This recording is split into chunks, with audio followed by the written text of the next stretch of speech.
Hey, what's up, everybody? Back again for some Twin Peaks. This is season 3, episode 13, and a little mix of good and bad, or good and so-so. Some pretty cool scenes, moving things forward. A little bit of filler that I wasn't all that thrilled about. Seems like they're pushing the scene where Truman and Hawk and Bobby go up into the woods towards the end. Maybe that's going to be a climactic point when they find this location. So I was hoping that it was going to happen this episode, but looks like for the most part we've wrapped up, hopefully as well, the Dougie Cooper stuff, but that's hard to tell still with 5 more episodes to go. Anything can happen, but we do know that the doppelganger is on the move. Alright, let's get started. Well, to Tom Sizemore's character's dismay, apparently things went completely ass backwards to what he had tried to accomplish, where getting Dougie killed out in the desert is concerned. The Mitchum brothers, their trio of I don't know what you'd call them, escorts or whatnot, and Dougie Cooper basically form a conga line going into the insurance agency's main building, and some weird electronic dance music is playing with like the slot machine sound kind of mixed in with the beat. It's just, it's just really silly, but of course it's Lynch, so fits perfectly. And Tom Sizemore's character realizes that he's in deep shit because he's failed in getting those guys to take Dougie out. So now it falls upon him because Mr. Todd doesn't play, because Mr. Todd is answers to Doppelganger Dale, and Doppelganger Dale definitely doesn't play. So it's pass the buck on to Dougie's co-worker to see if he can seal the deal and get rid of this little problem once and for all. So Sonny Jim gets his kind of a tricked out jungle gym set, though it seems like it's a little bit too small for someone his age. I don't know, maybe it seemed like it was just a year or so he'd be too big to play on it, but pretty tricked out with lights and got music playing and everything. And the missus gets a new BMW, so life is good for the family there, and for the Joneses, keeping up with the Joneses. So yeah, and but hopefully, eventually, sometime in the near future, Dougie's gonna find his way back to Twin Peaks. Though I wouldn't be completely shocked. I don't know. It's hard to say if they'll end up having him come back and end up being with her and the kid, at the end as like an actual family, if he recovers his memories or not. It's always a possibility. It wouldn't surprise me greatly. But I'm assuming at some point Dale's gonna have to remember who the heck he is, or so it would be kind of defeat kind of the purpose of the show, at least for me. So somewhere in Montana, Doppelganger Dale, that is, pulls into a warehouse of sorts where his old pal Ray Monroe is hanging out, and apparently he's part of this group of goons whose leader is this kind of this bald Mr. Clean looking guy, and apparently Dale, or Doppelganger Dale, wants Ray because he's still got that information, and of course he tried to screw him over and almost succeeded by shooting him. But there's a bit of a problem, and that's if you want to stick around, you got to beat the boss man in arm wrestling. And of course, Doppelganger's not exactly amused by this whole situation, but he indulges the leader. And to the dismay of the leader and Ray, he, as what you probably expected, the doppelganger just toys with him and beats him in arm wrestling, and not only beats him, basically caves his face in with a punch. So he's back with a vengeance, and now all these goofballs are his lackeys now, even though he probably wouldn't suffer their their company in his ordeals to come. You've got that guy. God, that's hilarious. That guy's looks like some accountant nerd. He's hanging out with all these guys that look like bikers or drug runners or something.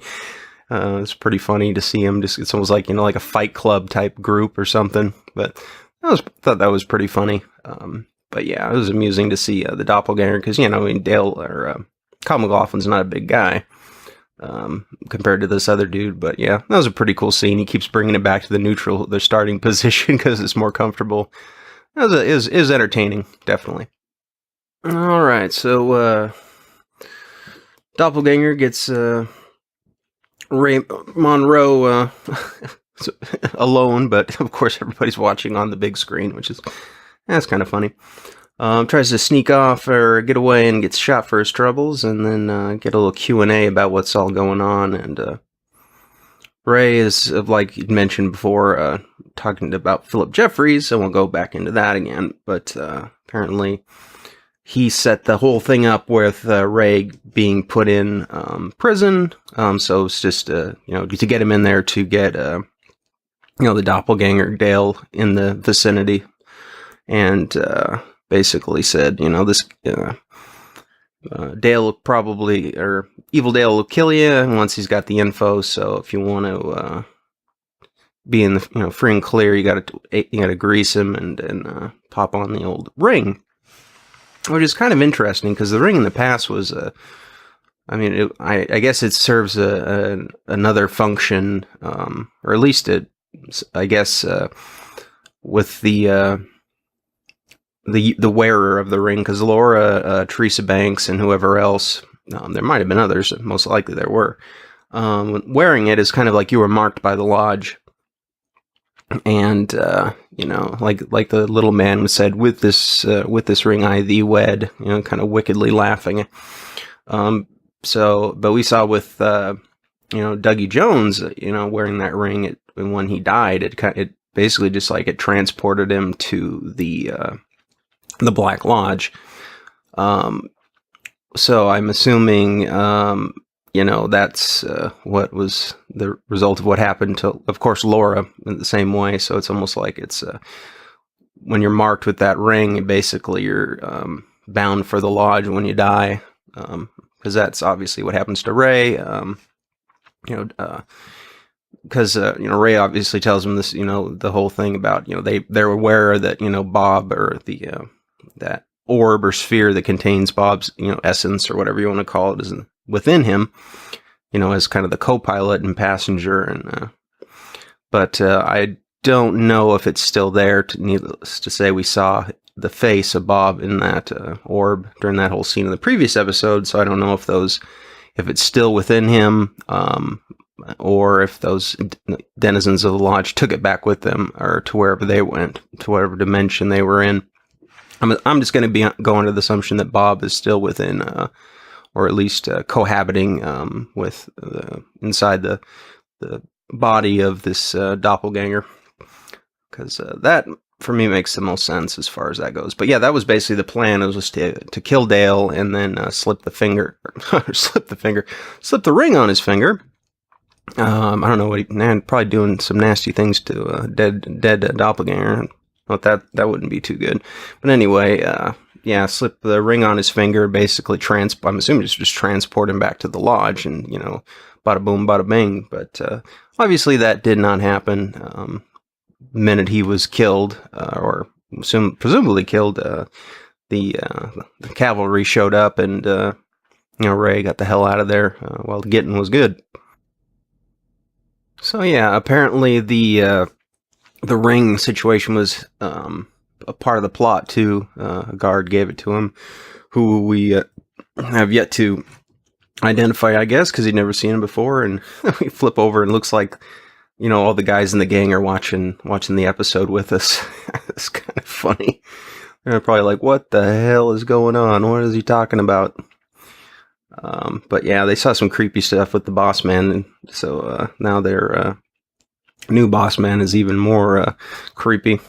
So Ray seals his fate by putting that ring on, gives the coordinates to the doppelganger, at least what he'd written down, even though I think we already know that a lot of the coordinates that were on Mrs. or Miss Davenport's arm, Diane had already memorized them or put them in, so I think it's pretty obvious where this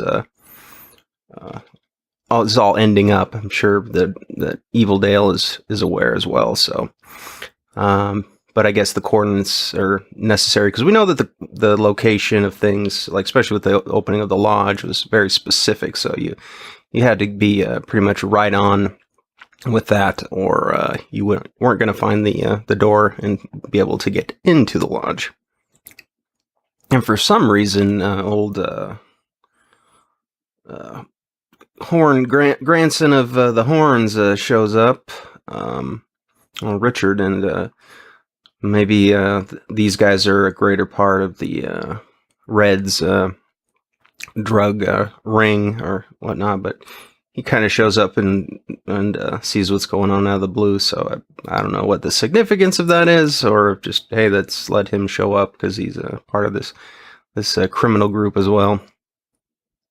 So apparently Philip Jeffries is at a place called the Dutchman's, which is known to Doppelganger, but Ray, before being put out of his misery and going to the lodge, was basically under the impression that it was just a fake name or a fake place, but apparently not. So maybe we will actually see Philip Jeffries in the flesh, played by a different actor.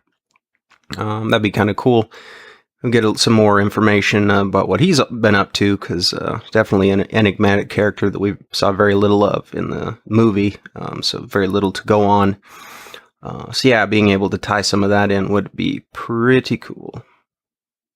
So old Anthony Sinclair, Tom Sizemore's character, goes to the police to, I guess he must know some dirty cops there and needs to get some kind of poison. I guess he's going old school. Instead of getting what they call a dumb gat or whatever, where a term they used in The Sopranos. Basically you shoot the guy and then drop it at the scene, and it's not traceable, blah blah blah. But I guess he's going to be a little more sneaky about it. And apparently those kind of, as you might, if you were going to use a term that Albert used, chowderhead yokels at that police station, got the Prince back, and we know that the Prince match doppelgangers, who was just in South Dakota, and also a former FBI agent, so that line of inquiry is probably toast as far as they're concerned. They're probably all done with that. Not much more to go on. So yeah, hopefully, like I said, hopefully they're with this episode. They've wrapped up 99.9% of the what goes on in Vegas, other than perhaps I get maybe what happens to Duncan Todd. I'm assuming maybe what's his face, Doppelganger will show up there before he heads to Washington State to wrap things up. But cause I'm assuming something's going to happen to him, because he wouldn't be as freaked out about not taking out Dougie Cooper as he is, because I know that that's still a priority for the Doppelganger. It's one of his endgame, definitely. Yeah, so skipping the scene with Tim Roth and Jennifer Jason Leigh talking about Mormons. It's like, yeah, that's nice. Anyway, old Anthony there tries to poison Dale. Dale, for some reason, I don't know, he sees, I don't know if some dandruff or some stain or something on the back of his coat, suit jacket, and starts, I don't know, he was giving him a massage or something. That was kind of weird. And Anthony's guilt just gets to him, and he just can't do it. He's just he's not a tough guy, or definitely is. So he can't do it. He's gonna confess everything that bad that he's done, and he throws the coffee away and the cup away, and breaks down in tears. So Shelley tells her daughter to come over to the Double R for pie, and maybe a chit chat later. Then back to the insurance agency. Poor Anthony. He's it first started, I thought he was going to be kind of a hard ass and be a real thorn in the side of Dougie for throughout. But he's just kind of a big coward, I guess, and it's done with this charade, done playing, messing around with all these scumbags, and he just wants to be forgiven. So I thought it was kind of comedic in a way, his whole scene breakdown. He played that pretty well, and of course Dougie has absolutely no clue what's going on, and the boss man of course does. But they're gonna work to maybe old Duncan Todd will be SOL pretty soon. If they've got anything on those guys over there at that other casino. All right, so old Bobby Briggs shows up for dinner, and lo and behold, look who it is. It's old Everett McGill, Big Ed Hurley. I was wondering when they were going to have him in there. And despite, a few gray hairs and looking a little older, he sounds about the same, sitting there with Norma. And I thought that, Norma and him would still be together, but apparently he's got about the same luck as Bobby when it comes to women, I guess. Because some corporate guy, or I don't know he's part of an investment company or somebody that's franchising out Norma's restaurant, Norma's Double R thing, which is, I think, that's sacrilege in itself. And probably came in and sweet talked Norma into it, and got after things went sour with her and Ed, who knows what that's all about. I was kind of disappointed. I would figured why not have them stick together. But yeah, it was kind of like a filler scene in a way. I mean, it was good to see Ed again. I like Everett McGill. He's a pretty good actor. Plays a lot of kind of different stuff, and has been in a few memorable movies. And so the whole she's franchising out and blah blah blah, and I was like, I guess that's what's happening in Norma's life, but it seemed more, it was kind of filler, and it's like kind of big, who cares? It would have been better to have the three of them got caught up on, and maybe what Ed and Norma had been up to for, quite a while, since the 25 years had passed, but man, was not to be, I guess.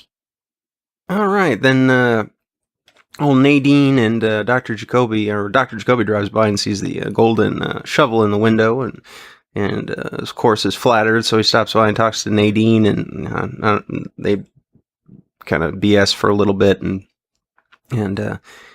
that's, like I said, another kind of filler. Not really. It's like kind of who cares what Nadine is up to outside of watching Dr. Jacoby's Alex Jones impersonations. And then we see Grace Zabiskie, Sarah Palmer's watching this.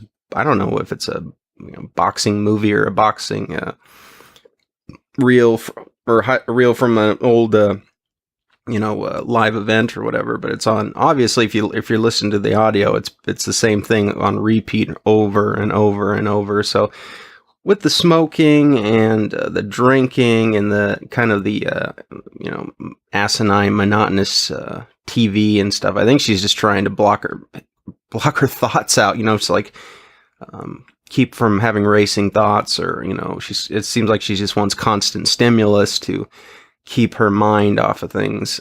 But again, the scene really doesn't serve any purpose in the show. I think it was more filler. Like I said, it's like, so what? She's sitting there, doing the same thing we saw her doing in the previous episode. It's like, bring her into the main plot somehow, or, just don't waste any more time on her, because it's kind of pointless. All right, and then we have another scene with Audrey and Charlie, which is more filler, because unless this kind of thing gets woven into how the season ends, it just seems like it's, well, we wanted to see Audrey, and this is where she's at. She's married to this kind of I don't know, midget, I guess, or a dwarf, and she's apparently half lost her mind, and so yeah, I mean it's kind of silly and funny in a in a Lynch Twin Peaks sort of way, but I mean there's only so much time you can devote, because you're limited in how many episodes this show's going to have. So, like I said, I'd rather if this is all that we're going to see from Audrey, I'd just leave her out of the show. To be honest, I mean, she looks like hell. First off, she looks like she's like some little old lady dressed like that. And like I said, this Charlie character is kind of out of the blue. Why she would marry a guy like that to begin with, it doesn't make any sense. So yeah, I don't know what really the point is other than to some comedic kind of effect. But yeah, more filler as far as I'm concerned. All right, and to wrap it up, as far as the musical thing goes, this was yeah, I was horrified, to be honest, and I'll tell you why. That scene in Twin Peaks, the original run with James singing that track with Donna and Madeline as backup singers, is one of the most, to me personally, to my ears, my musical sensibilities, is one of the most cringe-worthy things I've ever heard in my entire life. I always skip that scene because it's just, ugh. And he actually sang the song. I thought it was some, I don't know, they had just, he had lip synced and then someone else had actually sung and they just, dubbed it. Because yeah, and then I see him up there and he's doing the damn song again. James Hurley, God, talk about just, just ending on a sour note. That damn song. Ugh. It's corny as hell. His voice is just, I don't know, it just weirds me out. I don't know, it almost sounds like a chick in a way. And of course some gal in the audience is all, hot for him when he's up there, singing. So yeah, I did not need to revisit that damn song. Ugh. Yeah, that's like one of my the worst moments in Twin Peaks history is James singing that stupid damn song. Ugh, yeah, bad that out of my ears. I had to listen to some Slayer afterwards to, get the cringe out of there. And I guess we end with old Ed at his probably somewhat, upgraded gas farm or gas station, whatever you want to call it. Kind of just doing a whole lot of nothing. I guess that's more filler, but it's the end and the credits, and it didn't last all that long. So anyway, a few good spots. It's kind of a weak, just pretty weak overall as far as if we're in Twin Peaks, and we started out with the doppelganger getting information. Obviously after the Dougie and the Mitchum brothers celebrating. But yeah, overall it was a so-so episode. Not a lot there leading towards the main plot thread. Would have been nice to see more of Gordon and Albert and that, and Tammy and Diane, and kind of follow that a little bit more. Because we're getting down towards the end of the season, and there's a lot of time that could be spent on lore and working towards this end game of both sides, good and evil. And I don't know, I just get kind of disappointed when this is they got this kind of filler in there. It's just it just makes me worry a little bit that whether or not what they have left as far as the story goes, that's from the original storyline of the end of season 2 is gonna be more than just a couple episodes at the end. Like I said, anyway, so yeah, hopefully the next episode's a little bit better. Like I said, this one was okay. Like I said, I might watch through it again. I typically watch it a couple times before I do my review, usually initially just to get just to watch it in enjoyment without trying to analyze it too much, and then go back through and try to look and pick things out. But anyway, that's it for this episode, folks. I hope you all are doing good. Hope your day's going well, and I will see you next time for episode 14 of season 3 of Twin Peaks. Take it easy.